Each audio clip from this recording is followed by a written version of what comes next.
Assalomu alaykum aziz otaxonlar va mu'nisa onaxonlar. 70'ten keyingi hayot YouTube kanalimga hoş kelibsiz. Sizlar bilan yana bu kanalda sog'liq salomatlikda uchrashib turganimdan bag'ayat xursandman.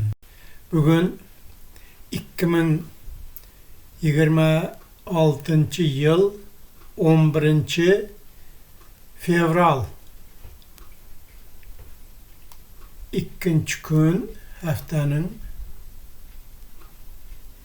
Endi men hozir sizlarga o'zimning YouTube'dagi faoliyatimni YouTube va men deb mavzu qo'ydim. YouTube va men. Yiqildim. Knockdowndaman. Lekin yengilmadim. Kurashni davom qildiraman.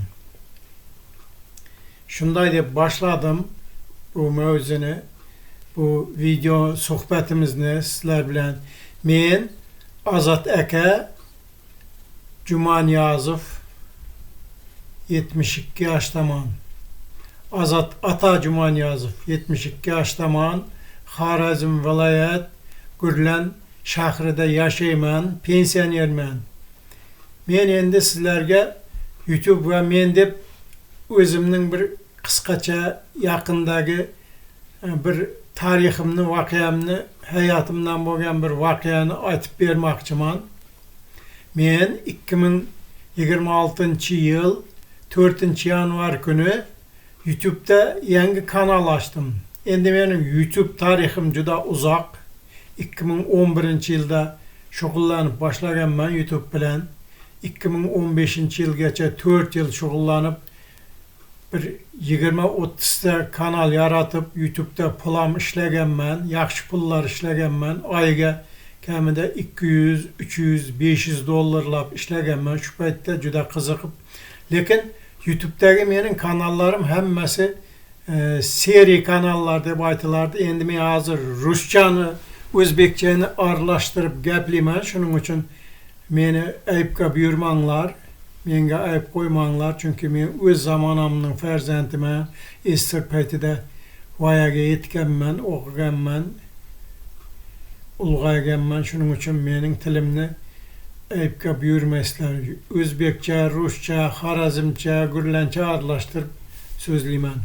Agar kimga yoqmaydigan bo'lsa, bemalol chiqib ketishi mumkin, bu videoni ko'rmasligi mumkin. Lekin men o'zimning videolarimda 70'ten keyingi hayot to'g'risida, 70'ten keyingi odamlarning hayot to'g'risida ularga foydali informatsiyalar, foydali axborotlar berishga, ularning hayotlarini yengillashtirishga, ularga qandaydir muammolarni yechishga yordam berishga o'zimning kanalimni bag'ishladim va shu to'g'risida bu videolarimda gap yuradi. Sizlar bu videolarimni ko'rganingizdan keyin albatta bir foydali axborot olasizlar. O'zlaringizning 70'ten keyingi pensiyadagi hayotingizni yaxshilash, sifatini yaxshilash, unda zerikmasdan, e'tibordan qolganingizni hisobga olmasdan yana aktiv hayotga, faol hayotga qaytish uchun, harakatni boshlashlaringiz uchun turtki bo'ladi bu mening videolarim. Chunki mening o'zim ham mana hayotimdan aytib beraman, oldin ham aytganman. 2011 yilda YouTube'ni boshladim. YouTube'da faol ishladim. 2015 yilga kelib YouTube'ning qoidalari o'zgardi. Mening 20 ta kanalimni ban qilib YouTube udalit qilib tashladi. 20 ta kanalimni. Men shu paytgacha pul ishlab turgan edim YouTube'da. Birden monetizatsiya tamom bo'ldi. Endi monetizatsiya degani YouTube'da video joylashtirib pul ishlash. Kanallarni ochasiz YouTube'da, keyin shunga video joylashtirasiz, video yuklaysiz, keyin sizga reklama qo'yiladi. Shu videongizga YouTube tomonidan reklama ko'rgan odamlar reklamaga bosadi. Shunda YouTube sizga pul to'laydi shuning uchun. Endi kelin 15 2015 yıldan keyin nima bo'lganini sizlarga ham aytib berganman. Men koks artroz bilan kasallanib 10 yil yotib qoldim. YouTube'am to'xtadi. Endi 2025 yilga kelib men YouTube bilan yana qiziqib boshladim. Bunga Elnur Alimov videolari sababchi bo'ldi. Keyin Aybek Qasimovning videolari sababchi bo'ldi. Keyin qirg'iz qiz bor. Sauli Aytgul degan shuning videolari sababchi bo'ldi. Shundan keyin men yana YouTube'da o'z faoliyatimni boshlashga qaror qildim va 2026-yil 4-yanvarda YouTube'da yangi kanal açtım. 70'ten keyingi hayat degan kanal. Shunday deb nomladim bu kanalımni. Keyin men bu kanalga 2026-yil 4-yanvar kuni bir video yükledim. Video joyladim. Bu video juda ajoyib bu YouTube'ning algoritmlariga yağıp ketdi va har kuni 2000, 3000, 4000 prosmotr, ko'rish bo'la boshladi YouTube. Buni rekomendatsiyaga chiqarib, hammaga rekomendatsiya qilib boshladi YouTube ko'ruvchilariga. Hatto Toshkentdan bir o'rtog'im, Atabek degan o'rtog'im menga qo'ng'iroq qilib, YouTube'dagi videongni ko'rdim, juda zo'r video qilibsan deb telefon ham qildi. Keyin bu Gurlandagi tanish bilishlarim ham aytdilar, YouTube'da videongizni ko'rdik deb. Shundan keyin men juda qiziqib ketib, bu kanalimni rivojlantirish uchun har kuni video yuklab boshladim. Chunki mening 2011-yildan beri bir 100dan ortiq 150 ta o'zimning shaxsiy olgan seriya emas, o'zimning olgan videolarim bor edi. Shulardan bitta yarim tane har kuni shu kanalga joylab boshladim. Keyin prosmotrlar soni ham oshdi. Shundan keyin men juda qiziqib ketib, har kuni videodan 3 ta 4 ta qilib shu 70'ten keyingi hayot degan kanalimga yuklab boshladim. Bu esa YouTube'ning qoidalariga to'g'ri kelmaydi. Men uni oldindan bilar edim, lekin o'zimning xatomni o'zim tan olaman. Shundan keyin YouTube'ning meni bu seri videolar bo'lmasa ham, avtorskiy video bo'lsa ham, o'zim olgan videolar bo'lsa ham 2026-yil 18-yanvarga kelib, ya'ni 2 haftadan keyin 4-yanvardan ochgan bo'lsam 2026-yil 18-yanvarga kelib 14 kundan keyin 2 haftadan keyin mening kanalimni narusheniya borligi uchun ban qildi. Ban degan shtraf qildi, to'xtatdi. Shundan keyin menga 2026-yil 19-yanvarda kanalimni ochib ko'rmoqchi bo'lsam, sizning akkauntingiz bloklandi degan xabar keldi. Shundan keyin men hayron bo'lib turganimda o'zimning xatomni o'zim tushundim endi. Nima uchun bloklanganini. Chunki haftada 2 video yoki 4 video joylash mumkin bir kanalga. Lekin har kuni 4 tadan 3 tadan video joylashtirib borsangiz YouTube podozreniya qiladi, keyin bloklaydi. Bu YouTube qoidalariga mos kelmaydi, noto'g'ri. Shundan keyin mening kanalim bloklandi. Men nasreniyam tushib xafa bo'lib o'tirganimda shu yerda operatsiya qilsangiz bo'ladi dedi. Chunki hammasi mening o'zimning avtorskiy videolarim. U yerda hech qanday birovning чужой kontent, чужой seriya videolar yo'q. Birovlarning videosi yo'q, hammasi o'zimniki. Shundan keyin hayron bo'lib turganimda operatsiya qilsangiz bo'ladi degan xabarga ko'zim tushdi. Shu operatsiyani yozdim. Hammasi mening kontentim ekanini, o'zim yaratgan videolar ekanini. Shundan keyin 9 soatdan keyin blog ochildi. 2026-yil 19-yanvarda blog ochildi. Keyin yana men bir video joyladim. Lekin YouTube'da hazır Tinoy Ban degan bir tushuncha bor. Bu kanalınız bir bloklansa, keyin kanalning juda mazasini qochiradi, rekomendatsiyalarga chiqarmaydi. Shundan keyin kanalınızdagi prosmotrlar kamayadi, подписчиклар kamayadi. Şu 2026-yil 18 yanvarga 795 deydi her günü obunachilar soni oshib 14 kunda 795 ga yetgan edi. Shu bilan to'xtadi. Подписчиклар soni ham kamaydi. YouTube'dagi prosmotrlar soni ham kamaydi. To'xtadi. Kanalım Tinoy Ban'ga tushdi. Açık kanal, lekin baribir Tinoy Ban'da. Endi men nima qilishimni bilmay ChatGPT'dan so'raganimda Tinoy Ban 2 haftadan 1 oygacha davom qiladi. Shuni kutib turasiz deb maslahat berdi. Men lekin hech qanday kanalda yadınızdan çıkarıp unga video joylamang, kutib turasiz dedi. 1 oygacha, 2 haftadan 15 kundan 1 oygacha. Men mana 2026-yil 22 yanvarda oxirgi videomni joylasam, bugun mana 11 fevral 2026-yil 11 fevral 20 kun o'tdi. Lekin baribir kanalım 70'ten keyingi hayat degan kanalım YouTube'da banda turibdi, Tinoy banda turibdi. Prosmotrlar yok. O yerda 2026-yil 22 yanvarda oxirgi videoni joylaganimda 795 ta obunachi bo'lgan bo'lsa, bugun 2026-yil 11 fevral 20 kundan keyin 2000 obunachilar soni 799 ta 4 ta kamaydi. Prosmotrlar ham yo'q. Shuning uchun yana endi 2 hafta kutaman. Lekin men shunga qaramasdan menga bu juda katta udar bo'ldi. Men knockdown bo'ldim, yiqildim. Mening kanalim yiqildi. Mening o'zim ham yiqildim. Moralni yiqildim.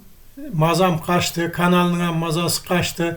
20 kun nima qilarimni bilmay hayron bo'lib yurdim. Mana bugun 2026-yil 11 fevral kuni 20 kun mana knockdowndan o'zimga keldim. Men yiqildim. YouTube meni yiqitdi. Kanalimni yiqitdi. Lekin men o'zimga keldim. Men hali taslim bo'lmadim. Men knockdowndan turdim o'rnimga.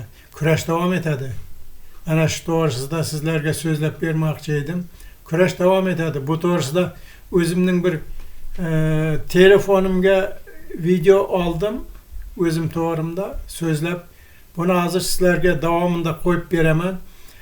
Yiqilganingiz bilan yana turing oyoqqa. Yiqildim deb yotib qolmang.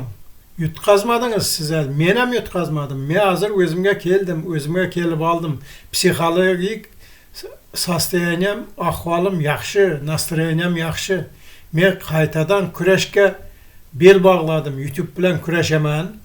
Men yana bu Tinoy Ban'dagi 70'ten keyingi hayat degan kanalimning o'rniga YouTube'da yana bir kanal açtım. 70'ten keyingi hayat uning ham nomi. Faqat hayat degan so'zdagi oldingi ning o'rniga hozir X, o'zimizning X bilan boshlanadi. İkisining farqi bor. Men endi mana shu 70'ten keyingi hayat degan yangi kanalimni rivojlantiraman. Unga hamma kuchimni bag'ishlayman. Shu 2026-yil xudo xolasa oxiriga borib bu kanalimni monetizatsiya qilib, undan pul ishlashni boshlayman. Sizlar bilan birgalikda davom qildiraman. Har bir qadamni sizlarga ko'rsatib boraman. Har bir qadamda nima ish qilganimni, kanal uchun nima ish qilganimni sizlarga foydali informatsiyalarni bu yangi kanalimda beraman.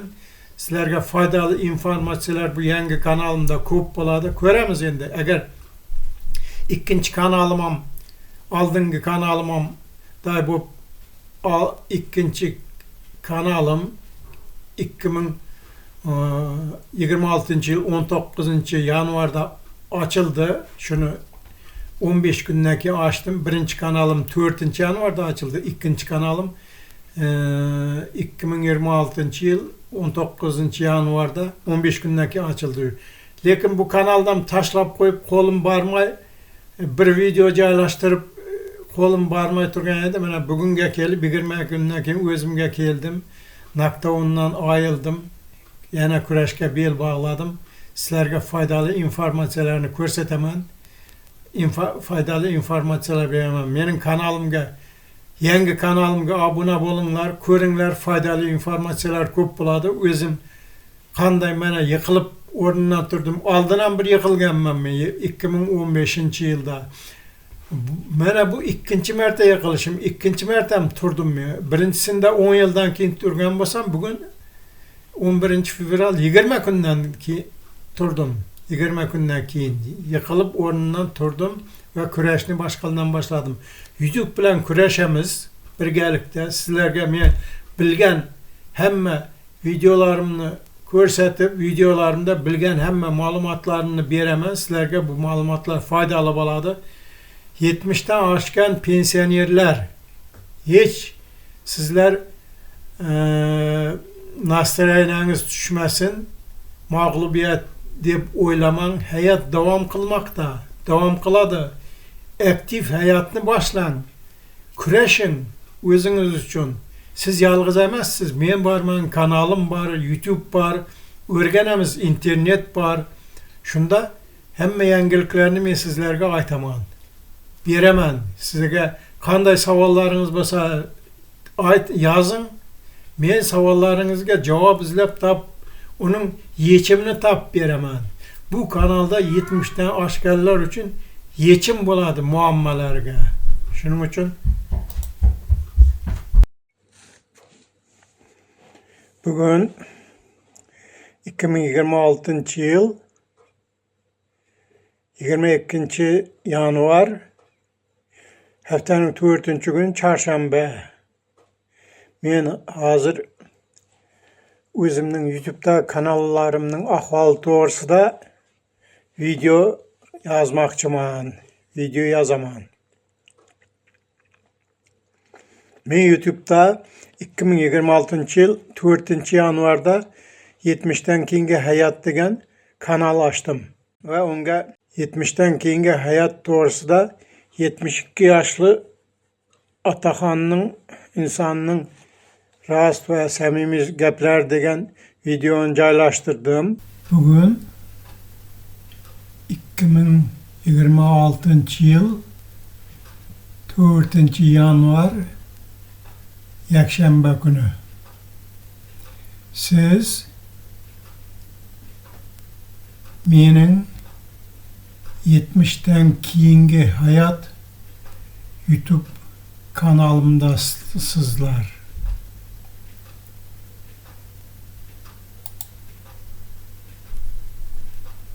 Bugünkü suhbatimiz mavzusu 70 yaştan keyin hayat qanday bo'ladi?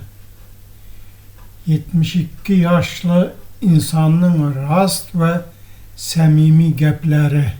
Bu video juda YouTube'dagilarga ma'qul keldi ve YouTube'unu rekomendatsiyaga bera boshladi. Rekomendatsiyada ko'rsata boshladi. Shundan keyin YouTube mening kanalimni hammaga ko'rsatib, hattoki Toshkentdan bir do'stlarim ham ko'rib, menga qo'ng'iroq qilib, shunda videongni ko'rdik deb qo'ng'iroq telefonda so'zlashdilar. Endi shu videom juda ommalashib, prosmotrlarni ko'p, har kun 2000, 3000, 4000 gacha prosmotr yig'ib boshladi. Men shundan ruhlanib, oldin olgan narsalarimning hammasini ketma-ket shu kanalga joylashtira boshladim. Bu kanalda her kuni kamida 2 video, bir kunlar 4 video joylashtirdim. Bu esa YouTube'ga podozrительный tüyülüp meni kanalımni tekshirishni boshlagan ekan. Men onu bilmabman. Men ko'proq prosmotr, ko'proq podpischik yig'ish uchun kanalimga har kuni kamida 2 video, bir kunlar 3 video, bir kunlar 4 video joylashtirib, prosmotrlar kun sayin oshib, shu paytda birinchi joylashtirgan videom 25 ming, 30 ming prosmotr oldi, ko'rildi. Boshqa videolarim ham yaxshi prosmotrlar yig'a boshladi.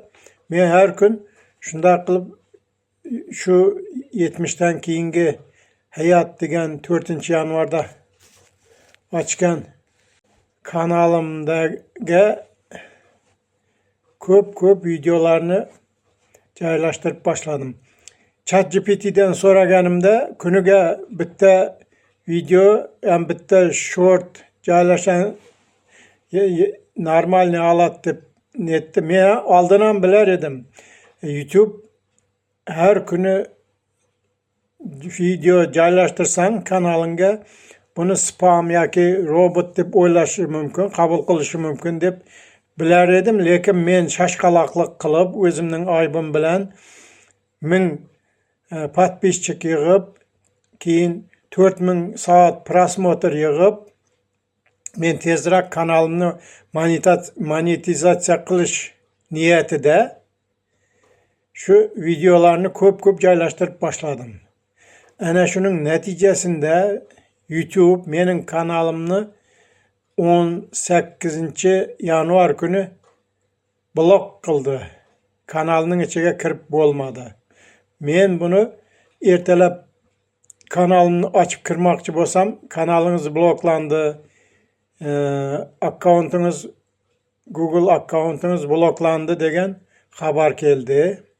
Xabarni o'qidim. Keyin nima qilishimni bilmadim, lekin shu yerda apellyatsiya yozsangiz bo'ladi deb yozuvga ko'zim tushdi. Keyin men umrimda birinchi marta, oldin apellyatsiya hech qachon yozmaganman. Ko'p kanallarim bloklanib, ban bo'lib ketgan, udayet qilingan YouTube'dan, chunki men 2011-yildan boshlab 2012, 2013, 2014, 2015-yillarda YouTube'da ishlab, seri kanallar yaratib, qo'shiq kanallari asosan har xil qo'shiqlarni shu yerga tashlab, keyin shu yerda ozmuncha pul ham ishladim. U paytda mumkin edi. Keyin YouTube'ning nimasi o'zgardi, politika, siyosat o'zgardi, seri kanallarni bir chetdan udalit qilib boshladi, chunki avtorskiy pravo degan Content ID degan ishga tushib ketdi mexanizm, tekshiruv mexanizmi va kimda agar boshqa birovning kanalidan olib o'zingning kanalingga joylashtirgan, ya'ni seri content bo'lsa, seri video bo'lsa, birovning videosi bo'lsa, buni monetizatsiya qilmaydi. Keyin повторный yana joylashtirsang, kanalingni ban qiladi, udalit qiladi, bloklaydi. Keyin sen kanalga kira olmaysan, monetizatsiya ham tugaydi. Shu bilan shunday qilib 2015-yil mart oyiga kelib mening 20 taga yaqin kanalim blokka tushdi va ban bo'ldi, udalit qilindi YouTube'dan. Monetizatsiyadan men quruq qoldim. Chunki bu kanallarımda hamma kontentlar seri kontent edi. Birovlarning ashulalar, asosan mening kanallarim ashula, qo'shiq to'g'risida, O'zbekistonning qo'shig'i, Xorazmning qo'shiqlari, qo'shiqchilari to'g'risida edi. Shularning aytgan qo'shiqlari bu. Birovlar ularni o'zlariniki qilib olib, avtorskiy pravo bo'yicha Rizanova degan kompaniya ularning litsenziyasini sotib olib, keyin kanallarga ban strike yubora boshladi YouTube'ga. YouTube keyin kanallarni ban qilib boshladi. Shundan keyin mening kanallarim ban bo'ldi. 2026-yil 4-yanvardagi 70dan keyingi hayot degan kanalimizga qaytsak, uning ahvoli hozir 2026 yıl 19 yanvarda mening apelyatsiyam boyunca kanal blokdan açıldı. Menga Google accountumga xabar keldi. Sizning apelyatsiyangiz ko'rib chiqilib, положительно hal qilindi. Blok olib tashlandi degan xabar keldi. Men kanalimga kirib yana 1-2 videolarni joyladim. Bugun mana 2026 yıl 22 yanvar 4 gün. 2026 yıl 18 yanvar ve 2026 yıl 19 yanvarda bugün hadisalar. Ben şundan keyin mening bu kanalım 70'ten keyingi hayat degan YouTube kanalım reski rekomendatsiyalardan alıp tashladı YouTube. Подписчикlar paştı yok aldı. Bo'lmasa her günü 100-200 подписчик kamida 50-60 подписчик qo'shilib turardi.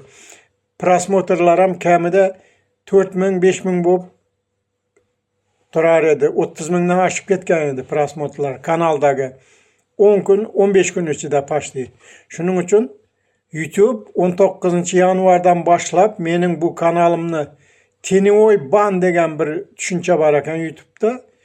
Hamma prosmotrlardan, hamma rekomendatsiyalardan olib tashladi.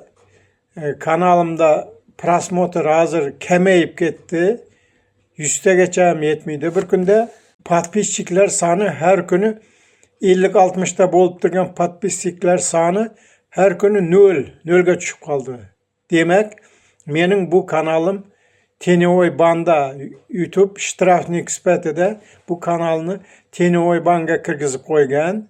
Shunday Tenoy ban degan narsani men oldin ham bilardim. Oldin pesochnista deyilardi bu. 2015 yilgacha yangi kanallar 2 hafta 1 oy pesochnitsada yotib, uning nelari ko'rinmas edi, unga prosmotrlar ham berilmas edi, uni tekshirilar edi. Unda yaxshilab tekshirib, unda seri content birovning videolari bormi yo'qmi shuni tekshirib, undan keyin kanalga sal yo'l ochilardi. Hozir mana shu mening kanalim ham shu oldingi pesochnista hozirgi Tenoy ban degan ahvolda YouTube shunga kiritib qo'ygan, chunki prosmotrlar yo'q, paşti yo'q. Bir 50 100 prosmotr kuniga kanallarında podpisчиклар soni, obunachilar soni 0 bo'lib qoldi. 795 podpisчик 3 kundan beri şu ahvolda turibdi. 2019'dan beri şu ahvolda turibdi. Qo'shimcha podpisчик qo'shilgani yo'q. Demak, kanal banda. Men kecha Gürlendagi birinchi qor degan bir videoni joylashtirdim. Short video bu. Bu yaxshi 187 marta ko'rildi. Shundan keyin yana bir long video, uzun video, horizontal video joylashtirdim. Diqqat, xavf, yurak qotili degan. Juda yaxshi qilib tayyorladim. Bu videoni hamma tomonlama professional ahvolga keltirib tayyorladim. Hamma SEO optimizatsiyasini qildim. Videoning rasmchasini qo'ydim. Keyin videoning nomini diqqat, xavf deb yurak qotil deb nomladim, yaxshi nom. Keyin videoning boshida 15-20 sekund davomida hook degan priyomni ishlatib ko'ruvchilarga savol berdim. Keyin opisaniyasida, videoning opisaniyasida birinchi 2 qator annotatsiya deyilar edi. Oldin hozir ham shu birinchi 2 qatorni YouTube birinchi ko'radi, algoritmlar YouTube'ning. Shuni ham yaxshilab yozdim. Opisaniyada to'liq ma'lumot berdim. Shu videonun kıskaça nemeler barlığı to'g'risida opisaniyada yazdım. Keyin opisaniyaga oldin qo'yilmagan time kod qo'ydim, hashtaglarni qo'ydim. Keyin bu videonun o'zining taglarini ochib, ularni yangitdan qo'ydim. SEO optimizatsiyasining qiladigan ishlarning hammasini qildim. Videoning nomi zo'r nom, videoning rasmi zo'r rasm. Keyin videoning opisaniyasi ham boshida 2 qator annotatsiya bor. Keyin shu videoning qisqacha mazmuni keltirilgan. Keyin videoda podpiska bo'lishga chaqiriq bor, keyin time kod bor, keyinda hashtaglar bor. Hamma SEO optimizatsiyasini qilganimdan keyin videoning taglarini ham yangilab, unga 3 xil tag qo'ydim. Birinchi asosiy taglar qo'ydim, keyin so'zlar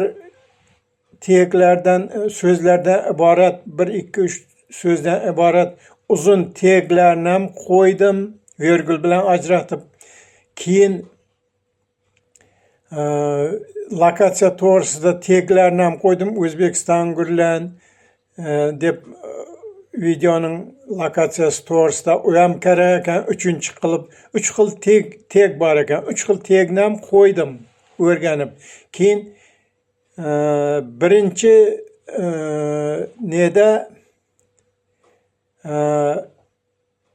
pin comment degan bor ekan. Videoning birinchi kommentini o'zingiz yozib, zakrepit qilib qo'yar ekansiz. Men shuni ham qildim.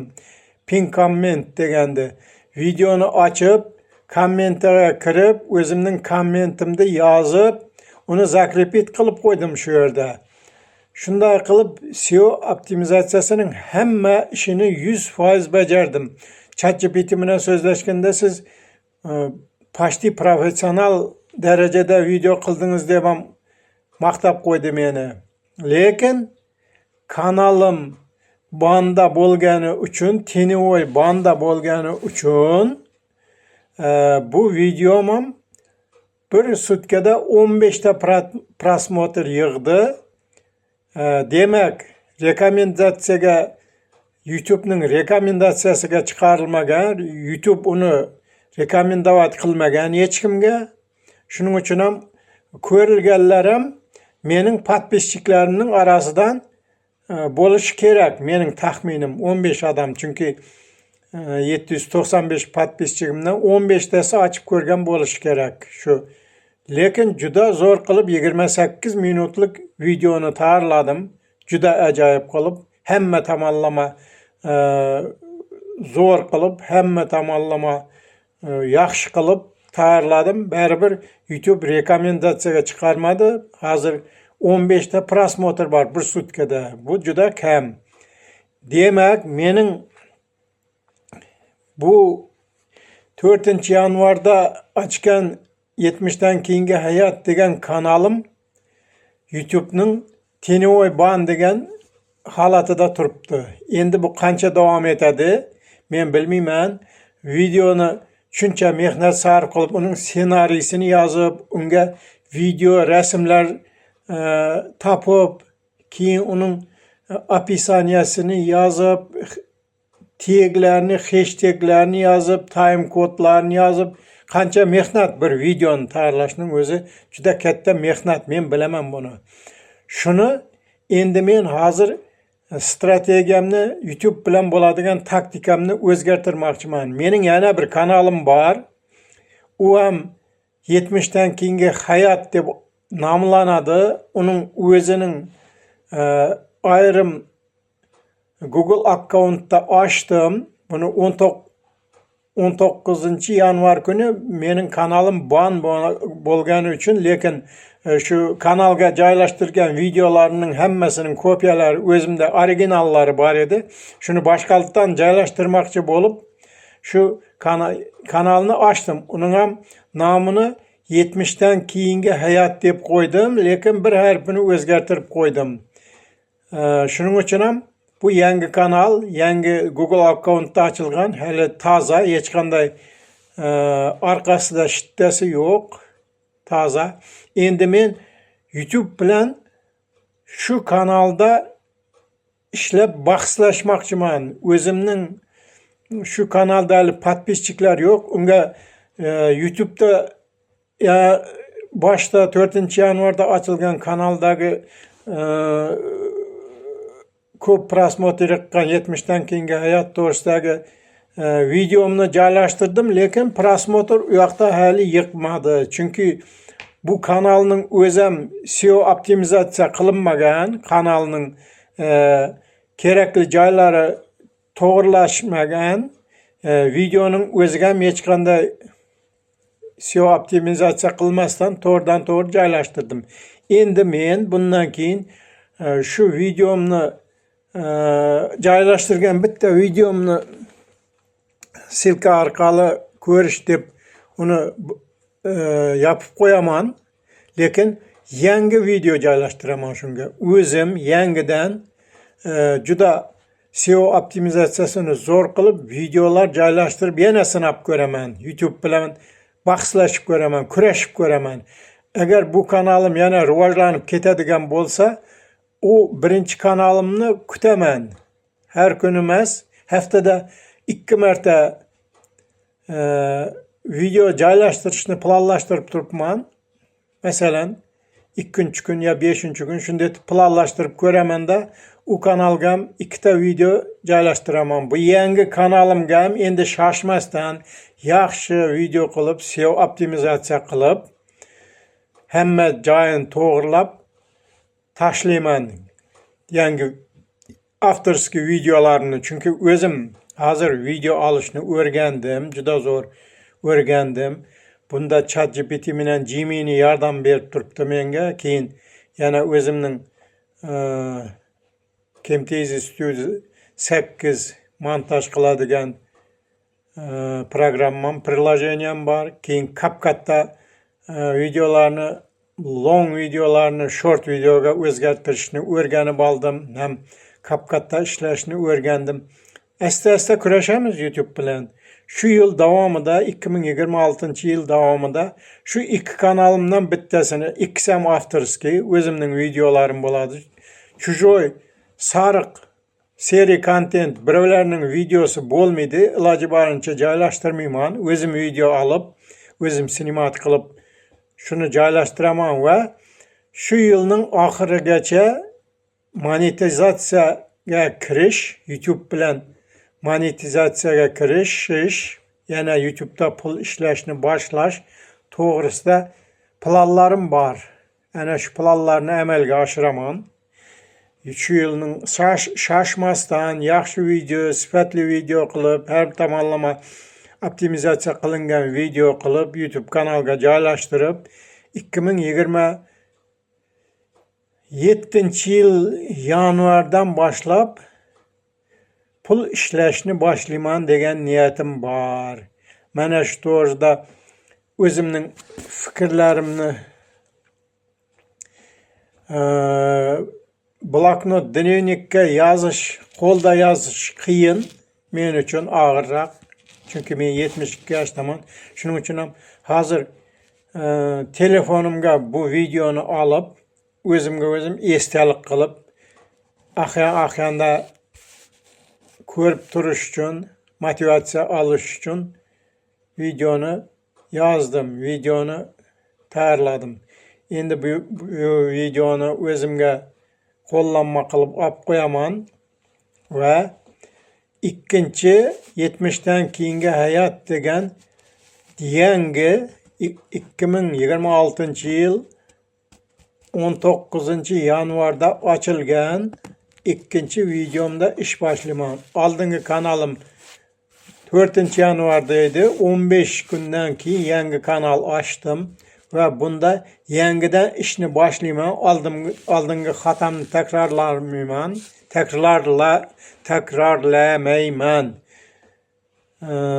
Chunki shashma-shasharlik qilib 1000 ta podpisчик, 4000 soat prosmotr yig'aman deb kanalını banga tushirib qo'yish hech gap emas ekan. U hattoki seriya kontentsiz o'zingning olgan videolaring bo'lsam YouTube spam deb robot deb qarab kanalingni bloklab qo'yar ekan.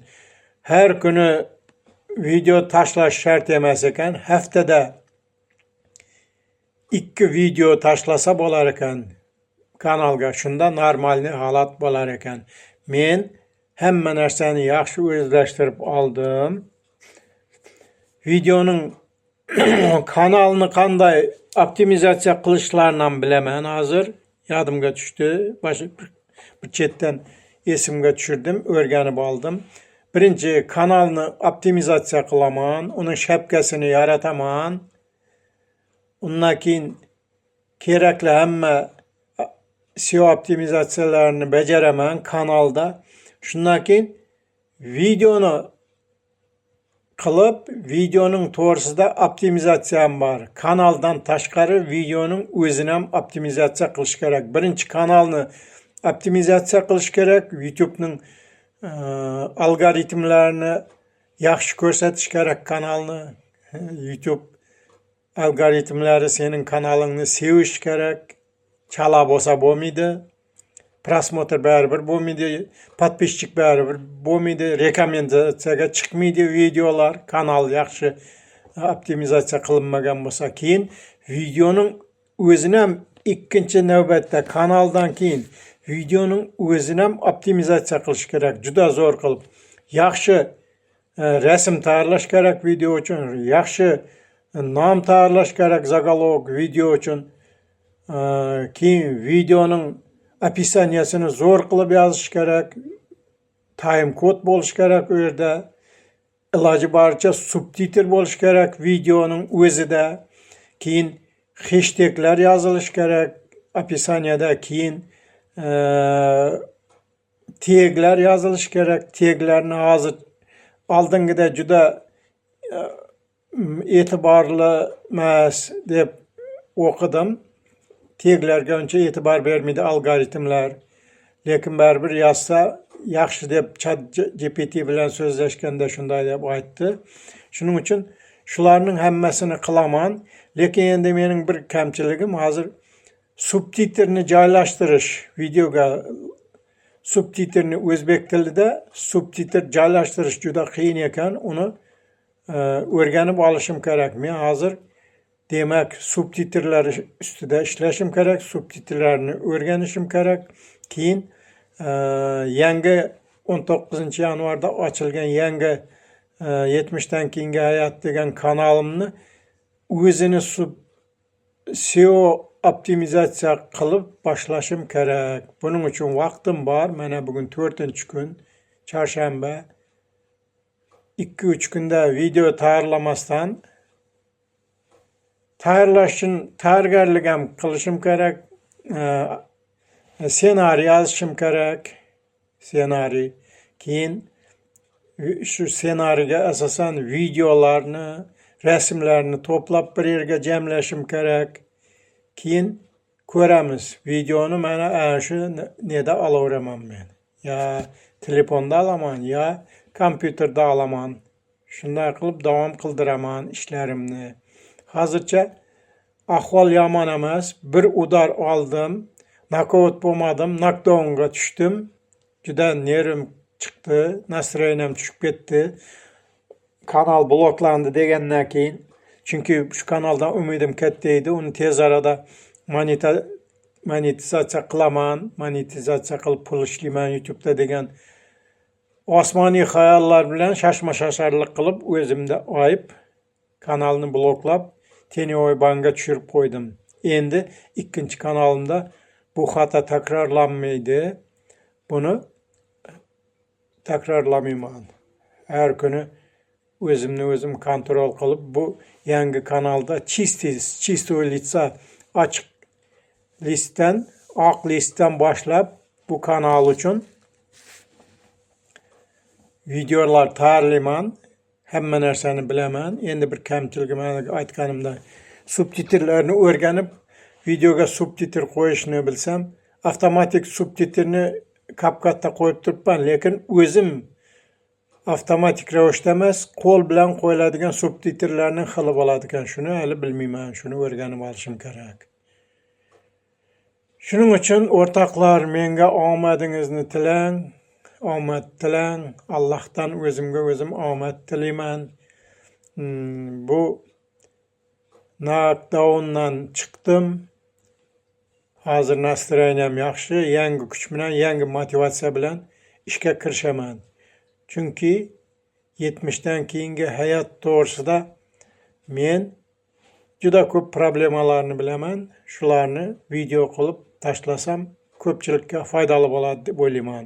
Keyin o'zimga ham, chunki vaqtim bekor o'tmaydi, ijod bilan shug'ullanaman, zavqlanaman ijodimdan, ko'rib videolarini ko'rib o'zim xursand bo'laman. Birovlarga yordam berganimdan, ularning kommentariylarini o'qiganimdan xursand bo'laman. Keyin bunga qo'shimcha, pensiyaga qo'shimcha ozgina mullajiring, dollar mullajiring ham ishlaymiz xudo xolasa. Shuning uchun shoshmasligim kerak ekan. O'zimni o'zim stopni bosib, shoshma Ozodjon deb boshlayman ishlarimni. Mana videoning davomiyligi, uzunligi ham 29 minutdan o'tdi. Bu video men uchun bir qo'llanma harakatimga, bir qo'llanma, bir o'quv qo'llanmasi hisobida. Bo'pti, shu yerda tugataman. Tamom, shu bilan ishni boshlaymiz. Agar video foydali bo'lgan bo'lsa, like bosing, kanalga obuna bo'ling. Fikrlaringizni video pastidagi izohda qoldiring. E'tiborlaringiz uchun rahmat. Keyingi videolarimizda uchrashguncha sog' omon bo'ling.